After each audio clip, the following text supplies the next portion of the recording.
Okay, hello, my name's Tim Cash. I'm the owner of Val6 of Ohio. Today we're going to go over the Daystar tune-up, and the MPX model is almost identical procedure except for the fuel tank is larger and has a drain bolt, so it's a little easier to flush it out. So with this, I had this heater dropped off. It's the complaint is some soot and smell. So the parts we're going to use are a fuel nozzle and a fuel filter. What this video will do is a complete disassembly, a few pointers on reassembly, but I'm not actually going to film the cleaning part. So what we want to do first is we're going to remove this cover, which is 2 Phillips screws, one on this side, one on this side. We slide the cover off. Now what we want to pay attention to, particularly on this model, is our return hose down here, our fuel line. When you slide this cover back on, you have to make sure that it's up inside this opening. It likes to be pinched here, at which point the heater will not work. And there is a tab up here that we need to make sure also gets lined up when we go to put the heater back together. So those are two things on reassembly that you really need to watch for. So we'll slide this off. Now, just like the other heaters, I have the video out. We have our combustion fan that we're going to disassemble to see. We're going to remove it from the heater. We have our photo eye. Now on this, our fuel filter is actually in the tank itself. So we'll use a 13mm wrench to take this line here off. Then you can pull this hose out here.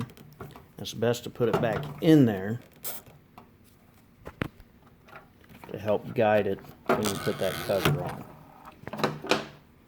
We'll go ahead and we'll loosen this hose. Break that loose.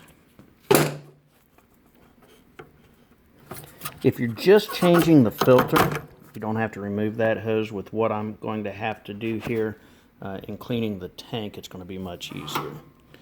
So we grab this rubber grommet, we pry it up out of the tank. On the MPX, there's a screw that holds that. And here is our filter. And you can see where I removed that we have rust down in the tank.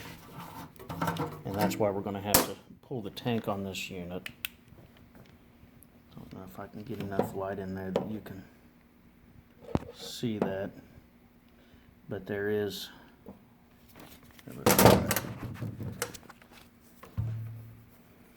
there's rust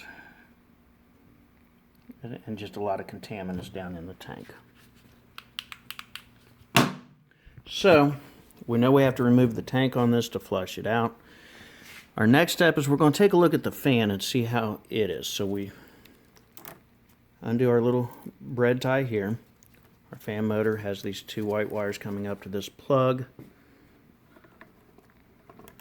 You can remove it from the circuit board. Now, just like the bigger heaters, we have an 8mm on this side, and we have one right there, and that's on a slot, so we loosen that one. We remove this one.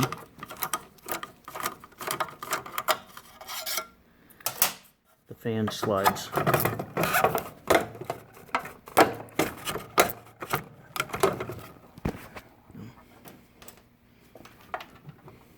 What we'll do is we'll go ahead and remove this screw as well. And we'll pull the fan and see just how dirty it is. This one's really not as bad as I expected, but we'll clean all of that out, same as we did with the bigger heater. We'll hold it this way. We'll use contact cleaner, making sure we do not get anything on the motor or up in the bearings on that motor. We can look in and we can see how much dirt buildup there is in here. So that's stuff that we're going to clean all of that stuff out. So to remove the burner assembly to get to the fuel nozzle, we have a 10mm nut here, here, and here. And on this model in the MPX, we have a thermal protector right here. That's our overheat limit switch. So we're going to reach in and we're going to pull the spade connectors off of that.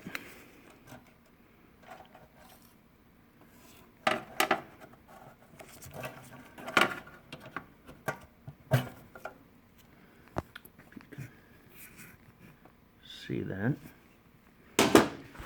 Go ahead and we'll remove that last nut.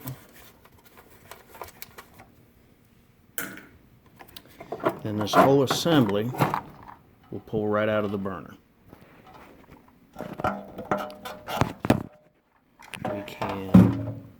This is the wire that goes down to our circulating fan. We can unplug that. Now we have our fuel nozzle located right here. And we'll go ahead and we'll clean everything out real well. We can blow it all out. We have a gasket here. This is an older model. We have 2 gaskets. The new ones use a little bit different. We can remove these 3 screws, pull this air vane assembly right here off. We can remove that screw, which will remove that air vane, and just clean all of that really well.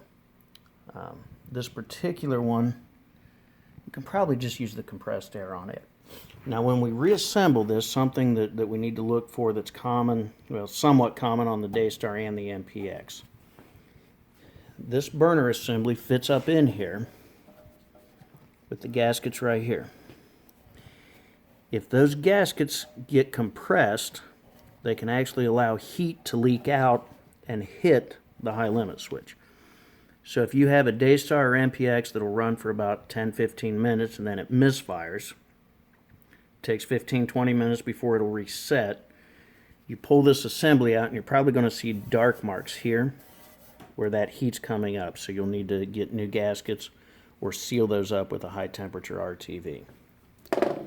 Now on this heater, because we know we need to clean the tank as well, it's not much fun to try and flush out the tank with the heater complete like this.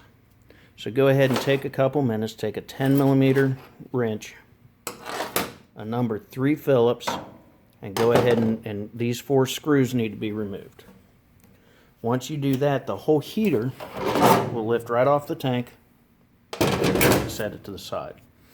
Now it's much easier to take this tank, flush it out, clean it out, and when you go to put it back together, your lower frame has an open end that goes towards the front. We can also remove, well, when I go to clean this, we'll remove the fuel gauge as well. And I'm actually going to, this one's bad enough, I'm going to use a steam cleaner and boil that out real good. Reassembly is simple. Make sure that that bottom frame, the opening is in the front. The heater sets back on here. Our new filter, our new nozzle. Make sure our gaskets are seated well, and make sure that our rubber hose does not get pinched.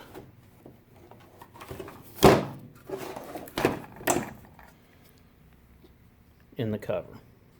So I'll do all of that. I'll get this fired up, and I will probably do a part 2 just to go over that.